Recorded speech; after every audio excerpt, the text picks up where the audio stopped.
So, good morning. How's everyone doing this morning? Any hangovers out there? Rightio, I've got quite a full session, so I'm going to take the extra couple of 2 minutes to try and make sure I can fit everything in.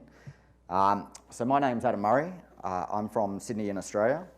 I've recently started my own consulting company called Tickaboo, and today I'm going to present to you about managing your Git and using VSTS for doing PowerShell module deployments. So who's using Git in their day-to-day development at the moment? That's good. That's very good. Anyone that's not definitely needs to be there. It's amazing once you start using that tooling how useful it can be. Who's using VSTS today? Oh, that's pretty good as well.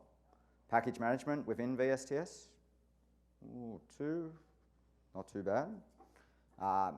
Who's got binary components, so DLLs or exes in the Git modules today? Not too many, okay. So the build process I'm going to present today, we handle binary bits. We actually put them in a separate package so that they're not clogging up your Git repository. So we had a few scenarios where we wanted to have Selenium, for example, as part of one of our modules. We wanted nlog in another module. The demonstration today, I'm just using a very small library that does some network calculations. Once you want to put those things into your module, you want to keep them separate from where your PowerShell code is. I think Lee Holmes mentioned yesterday that of all the code that he's written, all the PowerShell code equates to about 5 meg. And once you start chucking binaries into your Git repository, that'll blow up very quickly. Start slowing down your Git clones, start slowing down your build processes. So what we're going to cover, so we'll start from scratch. We'll create a VSTS project. We'll set up VSTS package management. I'll quickly walk through using NuGet to push a package up into package management. I use Plaster to scaffold out a PowerShell module with all the basic bits that I need so that I can just start creating my functions and my tests. It has all my build pipeline built into it and all the other pieces that I need. And that uses Invoke Build as long as with Plaster. So Plaster does the scaffolding and Invoke Build is used as the build component. So Invoke Build is essentially very similar to Pisarchy or Cake if anyone's used those. It's got a bit of a different implementation in the background, but the principle is the same where you define tasks. Then we'll use VSTS to build the module with the binary component in it and publish that module back to a VSTS package management feed. So that acts as like an internal PowerShell gallery for you. It's like a private PowerShell gallery. And then we'll use PowerShell package management to actually install that module onto my machine. We'll make an update, and then I'll install the update. So lots of people talk about the demo gods. The demo gods don't worry me. It's the demo demons that I'm worried about. And because we're using VSTS, there's quite a fair few opportunities for this to go a bit iffy. So let's see how we go.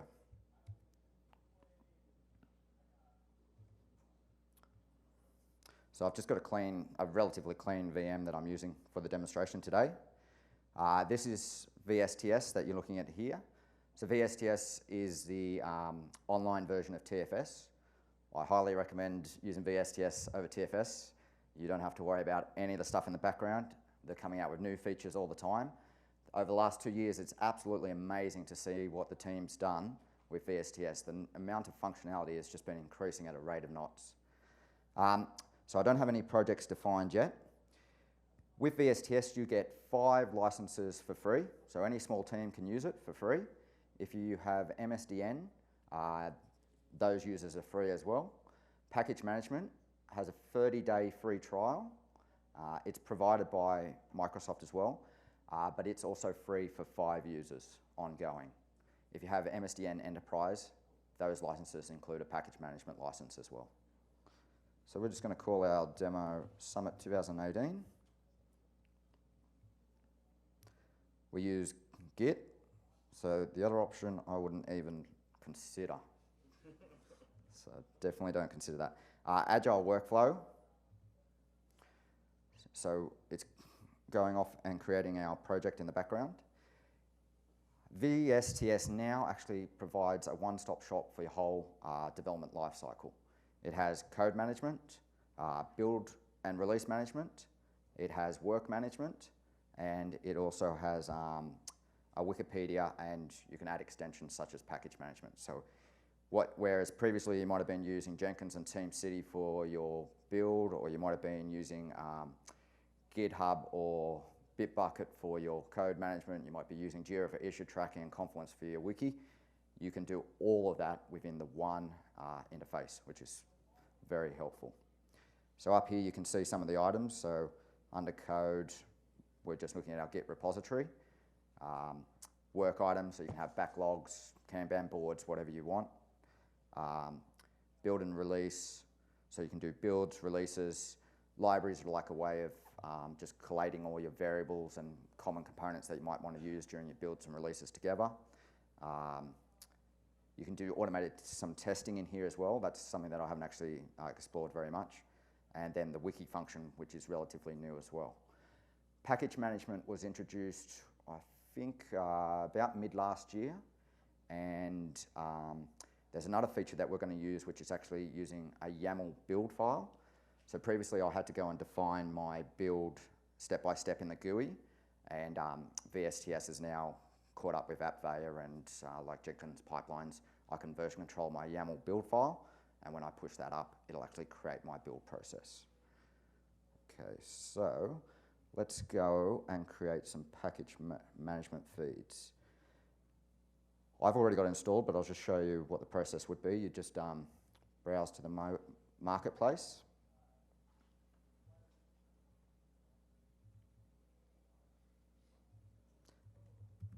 Search for package management.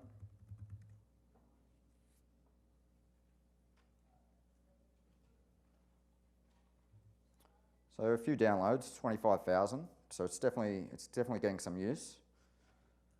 All you need to do is follow the bouncing ball. You click get. I've already added it into my account, so it's going to probably say that it's already existing. But if it wasn't, you just say add free trial, and you'd get your 30 days free trial. And then once that expires, then you can assign the license to 5 users or buy it. Okay, so now that I've got it installed, when I go to my build and release, I get this extra tab called packages. So when you don't have it installed, you won't see that packages tab.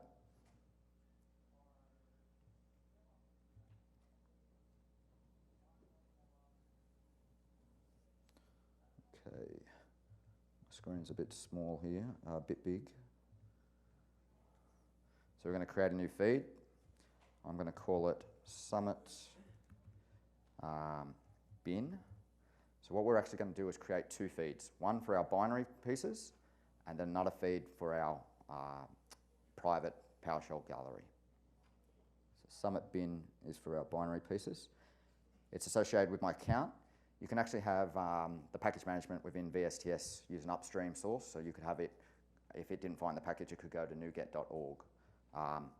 I don't want that for what we're going to do in the demo today, so I just say only use packages from our feed. Rightio, we've created a feed. VSTS gives some helpful information on how to get started. They've actually created a VSTS credential provider. What this does is when you're using NuGet, it will cache your credentials every time that you want to talk to VSTS package manager. So I've already downloaded this package. It's just a zip file, and you just add it to the path. It's just got nuget.exe and some DLLs for the credential manager. So then what I want to do is I want to add my source to NuGet. So this is going to be used as part of our build when we want to retrieve the binary. NuGet will actually call out and retrieve our binary.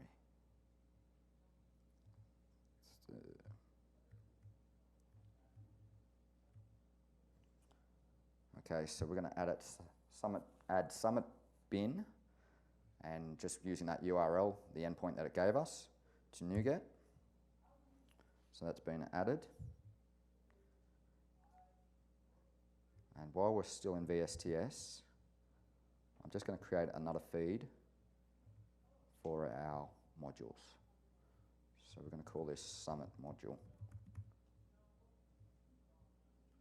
Once again, just use only in packages published in this feed.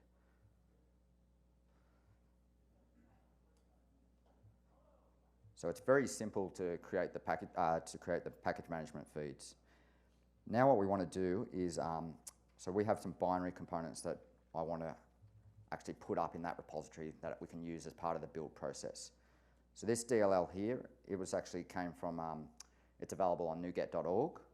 I downloaded it from NuGet.org and I expanded the NuGet package and then I created a new NuGet package that just has that one DLL in it.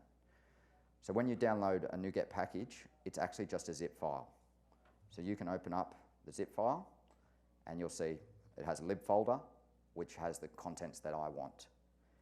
These other folders, _rels, package, they get created when you do a NuGet pack. So what happens, I could actually, if I went into this folder and ran a NuGet pack, I could generate that new package file. It uses the NuGet spec, which is just an XML file.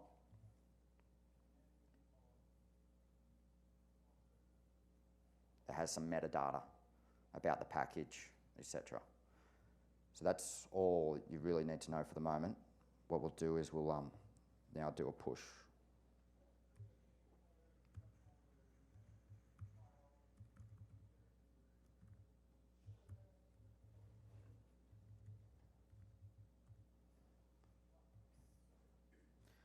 Okay, so we're going to push to our source that we added. We're using the API key VSTS. So whenever you want to invoke that credential manager, VSTS is always the API key that you use.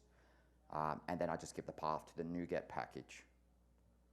So let's see how we go here. You can see it's hit the credential provider. I've already authenticated against my account when I was practicing the demo. So it gave me a prompt to provide my VSTS credentials. If you use two-factor, it supports two-factor because it's just the normal Microsoft type dialog login. So the good news, our package was pushed. So if we go back to package management and we look at our Summit bin, there we go. So that's what we're after. So now that we've got our binary sitting in our feed that we've created in VSTS, what we want to do is actually create our module.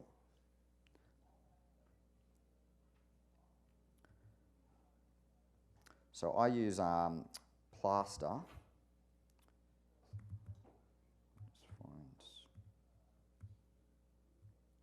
So let's just have a look at the Plaster template quickly. So Rob did a good session on Plaster yesterday, so if any of you missed that, when it comes out on YouTube, definitely have a look, because he went into a lot more detail than I'm going to go into.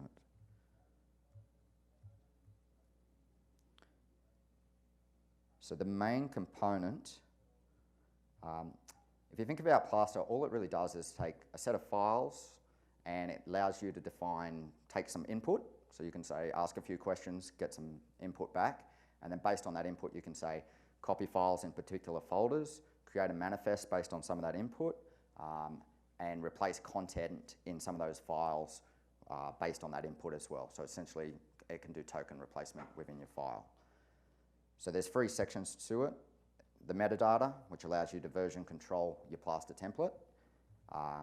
Parameters, which are the questions where you're getting input data, and you can have default values, you can have a multi-choice, and you can even have a multi-select, which Rob covered yesterday. The other section is the actual content. And here, so you can see the format of this variable, Plaster _parameter _module name. In the parameters, when I ask for the module name, that name gets tagged onto that prefix, and that variable is then available for me to use in the template. So I've based my module structure largely sort of on what PS Ramblin' Cookie did a few years ago, using public and private. and then I .source those functions. I find that makes it a lot easier to do pester testing. So that's the basic idea there. So let's kick it off and create this module.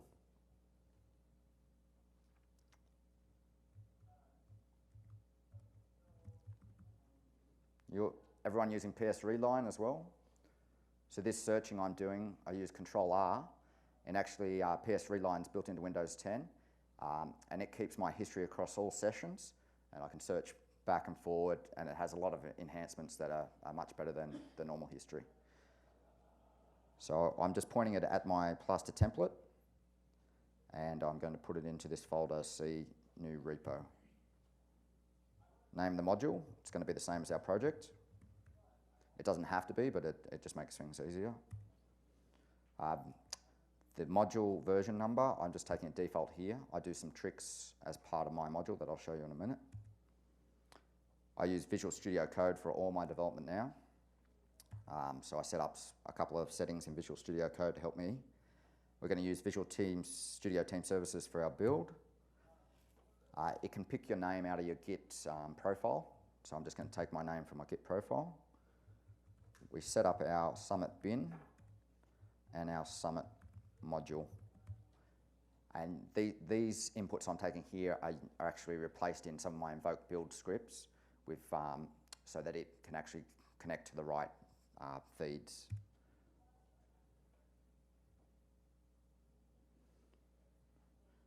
Rightio. The other thing I spit out at the end is I give you some help on how to register that repository to point to the VSTS feed. There's an issue with Package Manager in PowerShell where it currently supports version 2 of NuGet, not version 3. So there's a few things here. I've changed the URL a little bit to have a version 2 endpoint, and I have to do a workaround at the end when I'm publishing the module, and I'll talk about that a bit later. So let's register this.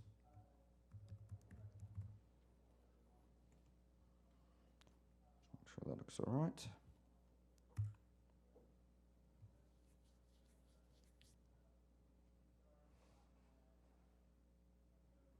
Okay, let's have a look at what we've created.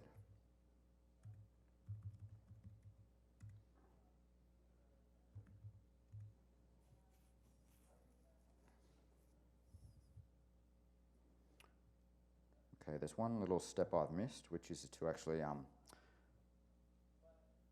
sync my code. So I'm going to do that now.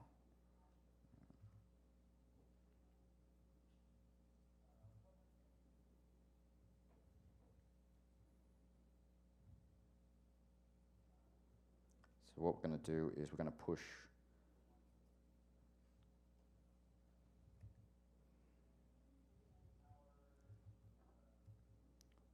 I'm just going to do a git init to initialize my repository. You can see my prompt has changed. I use PoshGit. Anyone using PoshGit? It's a very handy extension for PowerShell to allow you to see from the command line what's happening with your repository.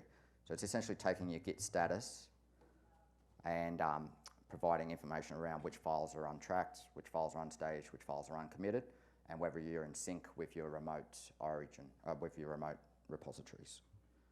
It's very handy. So we want to commit all these files. So I'm going to do a git add star. And it should commit. So I'm going through that sort of three-stage process where I add, commit, and then I'm going to set up my remote so that I can push.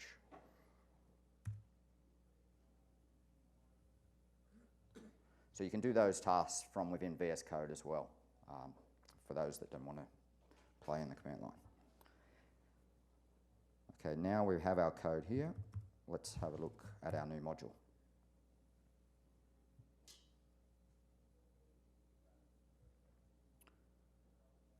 So I have a subfolder with the module name, which actually contains the module, and then the other folders are the utilities that help me with my build process and my testing of my module.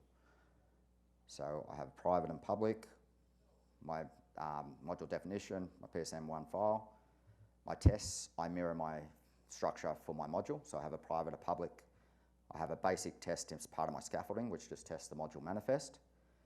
I have a git ignore, which is very important because I don't want to go through all this trouble of moving my binaries out of my Git repository to all of a sudden commit them into the repository.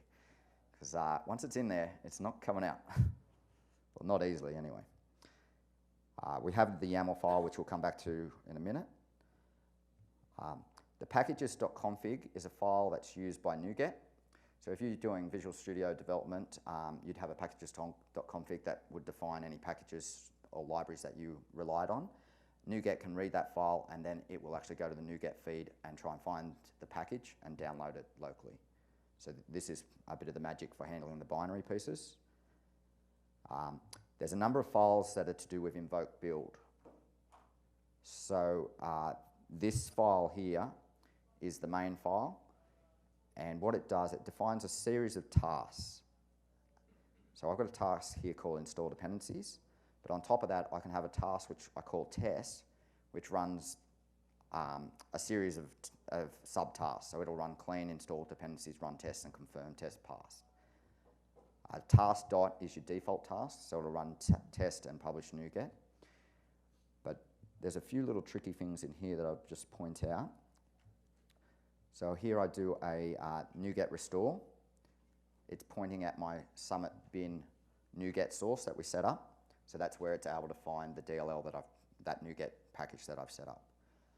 I then actually, when that NuGet restored, it'll restore to a packages folder, and I copy the DLL from the packages folder actually into my module, into a lib folder. So we'll see that when I run it. The other, most of it's pretty standard. I run script analyzer, which is this section here. The tests is pester. Jim did a very good session on pester, and I think Glenn, and I think there's a few other sessions. So if you're more interested in finding out more, check those out. What I do is I collect those results, and I have a task called confirm test passed. And what it does, it just reads the results of the pester tests, and it also looks at code coverage. So I can set a setting to say I will only allow it to publish if I've got 50% code coverage or 80% code coverage. So it sort of forces people to make sure that they're having a bit of an effort. There's a publish task here, which is if you wanted to publish it to an SMB repository. I don't use that as part of this demo. But this task called publish NuGet is very key. It's actually not publishing to NuGet. What it is doing, it is updating our module manifest. It gets the newest, it gets a version from our build server. So the build server is a hosted server essentially in Azure. VSTS has hosted agents for Windows, Linux, and Mac OS. So you can be developing in any language and targeting any platform, and you can use a hosted agent. You can also run those agents on premise. So you've got a lot of flexibility with VSTS. What I needed was, as I publish a new module, I need to make sure that my versioning is updated every time that module is built. So I take an environment variable, which is called environment build ID, which gets incremented every time I do a build within my VSTS account. So it just makes sure that every time I'm pushing my module, I've got a new unique version number on it without even me having to increment the version. The other thing I do there is, because I'm using this public-private structure, anytime I have a script in my public folder, the name of that script matches the name of the function, which is also designed to be publicly exported. So rather than me having to go and update my module manifest every time I'm doing a build, I automatically scan my public directory. So I just get all the items out of it. And then I get the base name. So for example, if I have getSummit.ps1 in my public folder, that'll just return getSummit. And then I pass that array into update module manifest,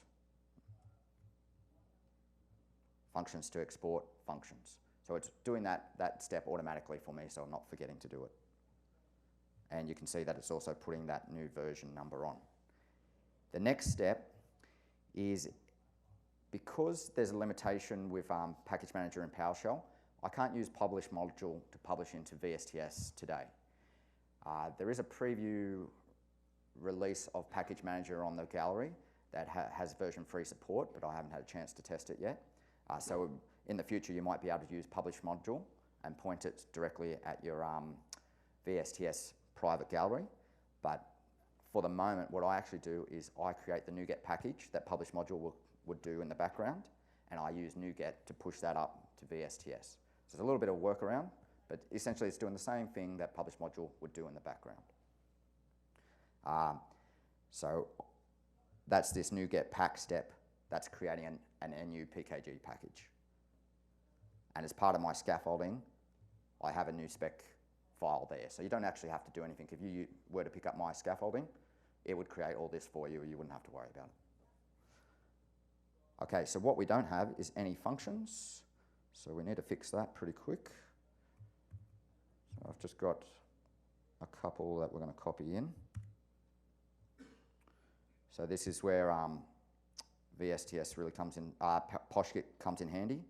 I can see I've got 2 new files, no modified files and no deleted files. And because it's in red, I know these aren't staged. So if we just have a quick look at these functions. GetSummit does nothing. So it just does a directory listing and outputs it to null. And new subnet, it does actually use my DLL to do a subnet calculation. So what we also need to do is we need to add that DLL into our module using add type.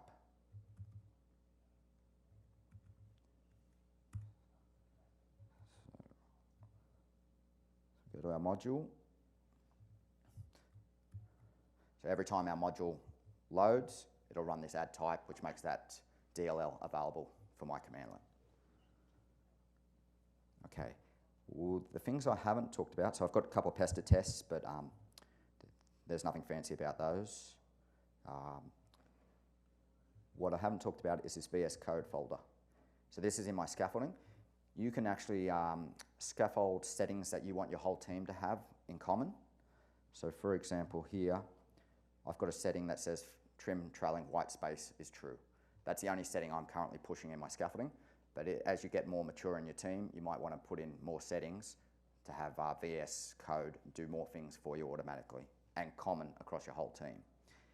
The other file in there was a task.json, and this allows you to integrate build or test tasks natively into VS Code. So as I said, I'm using Invoke Build to do my testing and my build process.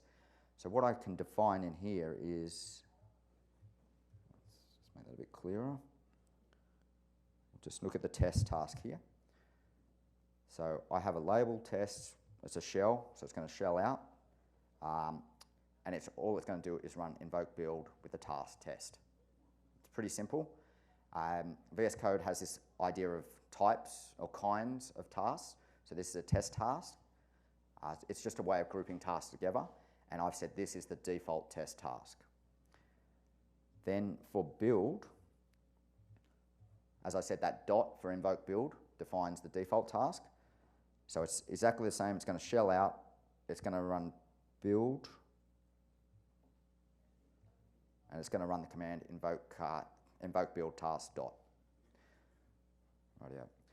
So we're ready to go. So let's see what that looks like, that integration. So if I go to tasks,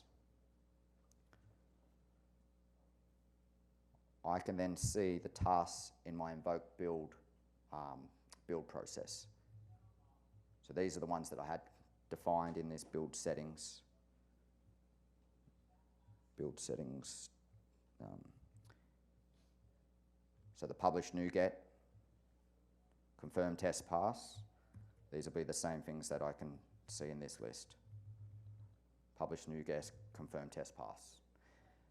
The other thing with the defaults, so when I said if I want to run the test task, I can just go Control-Shift-P to bring up the palette, and I can say run test task, or I can go task, if I can spell, run build task, and it'd pick up that default build task.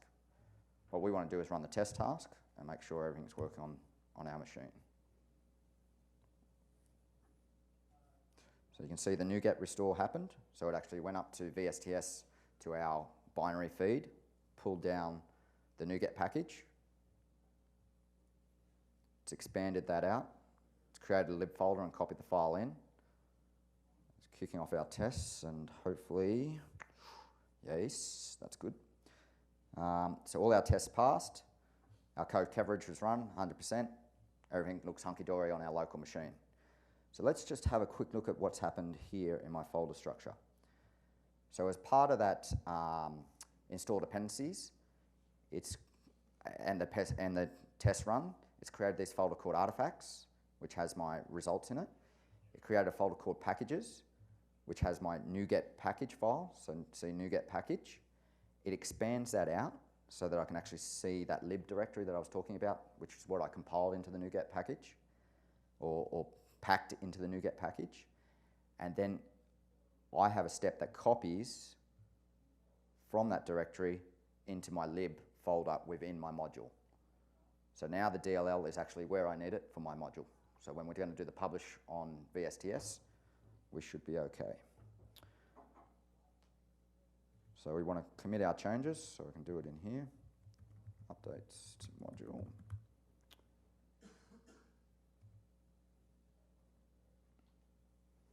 How many people are using VS Code? Any ISE users? Any other editors? Vim? Okay. So before I push this, I need to just explain what that YAML file is doing.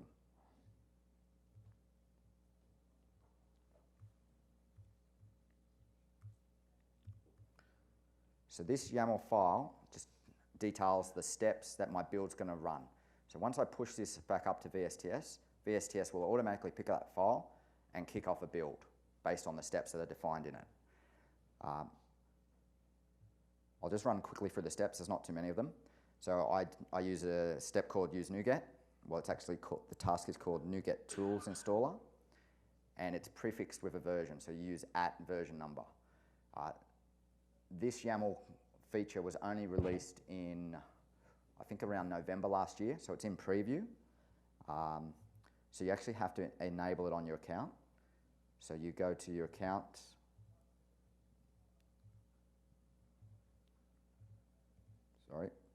preview features. There's some preview features on just you, but this is based on your account. So you just have to turn on build YAML definitions, which I've already done previously. Okay. So we install NuGet and puts it in the path. We do a NuGet restore, pointing at our summit bin feed.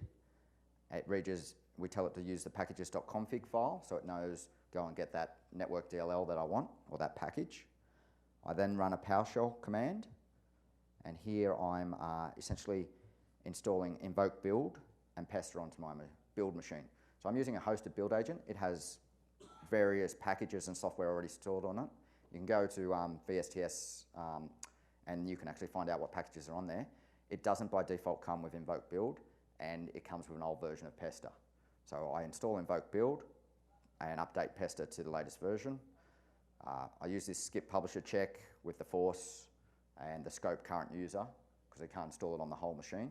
And that gets around the issue with the fact that they baked Pester into the OS. I then kick off my build, which is just running Invoke Build, install dependencies, test, publish NuGet. It just runs those tasks on the hosted agent. I then do a NuGet push. So the reason I'm not using NuGet as part of my Invoke Build for the VSTS part, even though I did that locally on my own machine when I did the tests, is because VSTS has native authentication to my package feeds. So rather than me having to provide credentials to say connect to this feed, because I'm doing the build within my own VSTS account, it knows how to authenticate. So I do the push here, and where are we pushing to? We're pushing to Summit module, which is the second feed we created just for our modules. Then I publish test results and I publish coverage results. So let's get that up there so it can kick off. So what we'll see under builds,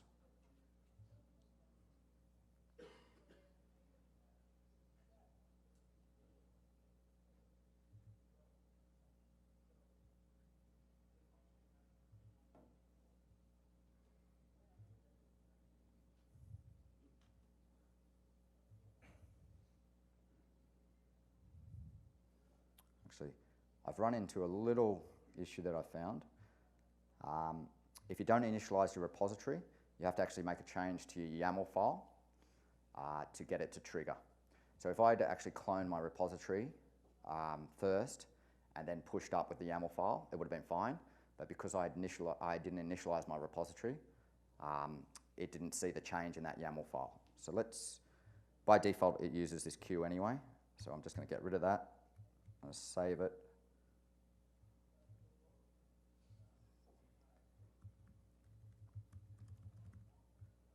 Change to YAML. This wasn't part of the demo. It's just that I went out of order.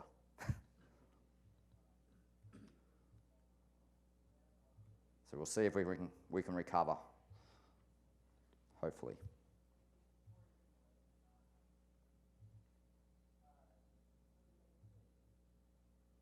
Oh, great. Look at this. We have a build running.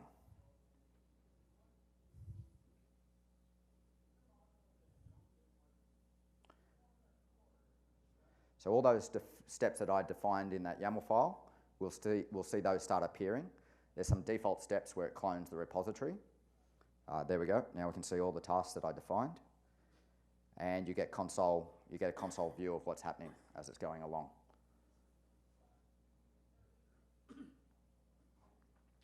As I said, you can use hosted agents or you can use on-premise agents. As part of the free account, you get 240 minutes of free hosted agent running time. I've run this demo a lot of times over the last couple of weeks. I think I'm up to about 35 minutes. So it doesn't take a lot of time. The other thing you can do is if I put a hosted agent, it would actually go and poll out to VSTS and pick up the job and then it'll run on-premise. So we've actually used this process to do quite a few things in the past. I had a process that ran and took the Windows Server 2016 ISO and using an on-premise agent, we would download the latest version of the Microsoft patch. We would then use convert to VHD, patch that ISO offline and spit out a VHD that we could then consume each month onto our VMM library. So it's pretty flexible. So our builds run, we're just doing a push now. So this is where we're pushing the NuGet package that is our module up to our internal or our private PowerShell gallery that we created. Publishing the test results, and we're nearly done. And we're doing okay with time, so that's not too bad. Rightio, so that job's finished. Some of the nice features you get in VSTS is, because I am publishing my test results, I can get information about the tests and any failed tests. I can also see information about my code coverage in there as well. So it's a pretty nice feature. So if we go to packages, so we were looking at Summit bin before, let's have a look at Summit module. Hey, so this is a PowerShell module sitting in VSTS package management. Rightio, so what I want to do, if we have a look under modules, so I don't have anything installed on my machine at the moment. So I've registered that feed. So I should be able to find module, repository, what do we call it? Summit module, yes, spot on. Is this going to work? No. So it didn't work because we haven't provided any credentials to authenticate. PowerShell has a concept of PS default parameters. It's a standard variable that you can use to append to commands default parameters that you'd like to use. So what we can use is, what do we want? We want PS default. So what I want to do, I want to use this command here, PS default parameter values. Well, not this command. This variable takes a hash table. So it's star, I'm putting in star hyphen module. So that means for any commandlet that is star hyphen module, pass into the credential parameter $cred. As part of my profile, actually, I created a PS credential. I used CLI XML to store that credential encrypted on my disk.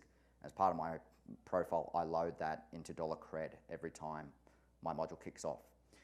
So where this comes into play is now that I'm using Package Manager within PowerShell, it needs to be able to authenticate to VSTS. When I was using NuGet, it was using the VSTS credential provider as part of NuGet. So I had to set up an access token. So under security, you can create a personal access token. I've already got one here, test PM, but I'll just show you the process. You go add, and you only need selected scopes. So the only scope you actually need is packaging read. That's all it needs, is because the only thing we're going to do with a PowerShell is read from that package feed. So I've already done that, so we can just ignore that for the second. And then I set, it's not very easy to see here, but repository. So I set the parameter repository to default to Summit module so that I don't have to type it every time. So let's run that. Okay, so now if I do find module, I don't need to specify any parameters because by default it's now taking credential as $cred and it's taking repository as Summit module. So let's do install module, Summit 2018. And once again, because I'm using those wildcards, it's going to get passed to this command as well.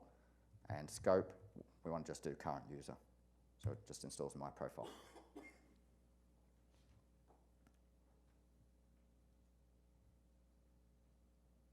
Okay, so we can do get command, module Summit 2018. There's our two public functions. If I have a look at the folder, we've got our version controlled under lib. There's my DLL. Wonderful. So now I can run my new subnet. Just takes in an IP address and a subnet mask, spits out some information about the network. So that's actually the DLL, the binary component of my module, working. If we run get summit, we don't get much at all, so because it didn't do anything. So now we've published one version of our module. What happens as we want to make more changes? We just go back to our functions. So in this case, let's close these, clean up. So I want to edit my get summit, and we're just going to add an additional line.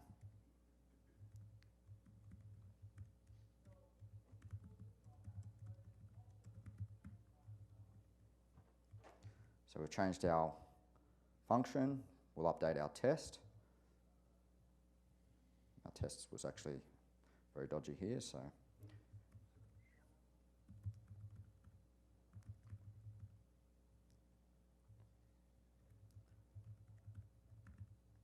So we run the command and it should be PowerShell VSTS rock. Save that. Run my test, so Control F, Control Shift P, run test task locally. It's much quicker to find out if it fails here before I push it to VSTS.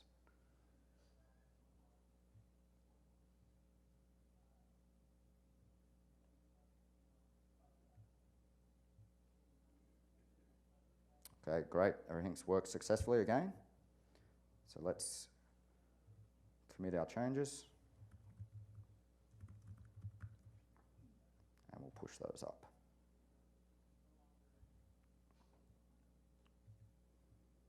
So what we should see is another build will kick off.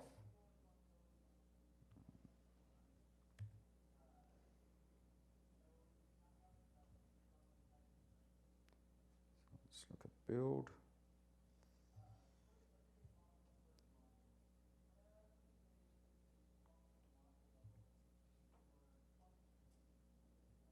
Got a running build, which is great. So while this is running, is there any questions? When you type find install module, you add the credentials in, well, the PS parameters, that's fine. But if you have two-factor authentication on that, how would that look? Because you're using a personal access token, because it's using that personal access token, it won't have two-factor authentication. Okay, so it takes the token instead. Yes, that's right.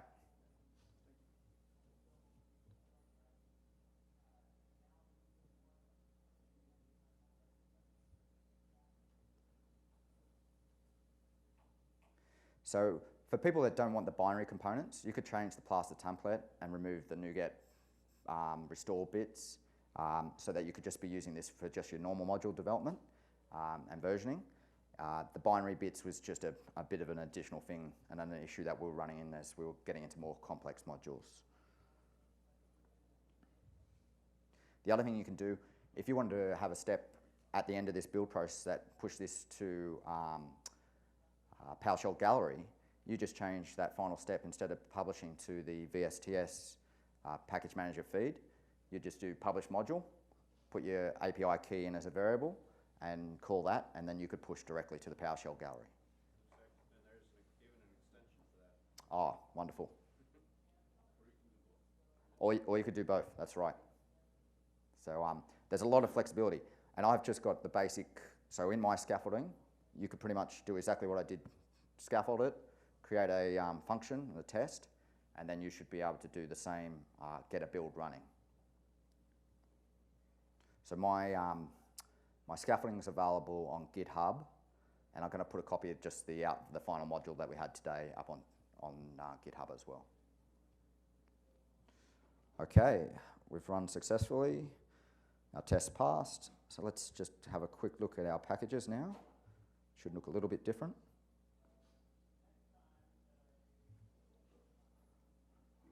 So under versions, I now have two versions. So this one created just now. And so within PowerShell, I can do update module, Summit 2018. And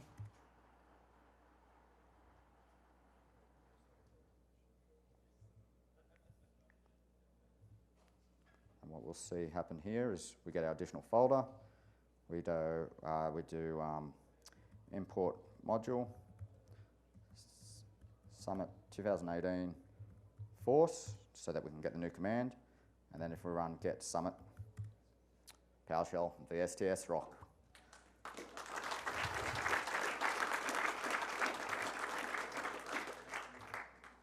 So we're running out of time. So I have a bit of a recap in the slides. So we just went through, we set up the VSTS project. We did the VSTS packages, feeds. Then we did the NuGet, and we pushed that into our binary feed. We then did our local module setup, ran that locally, and then we set up our Yaml build by pushing that up into VSTS.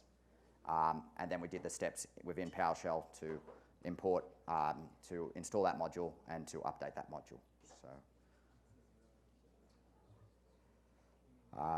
So I had some information about the steps. I use Chocolatey, absolutely rave about it, it's amazing. I mentioned PoshGit, it's great.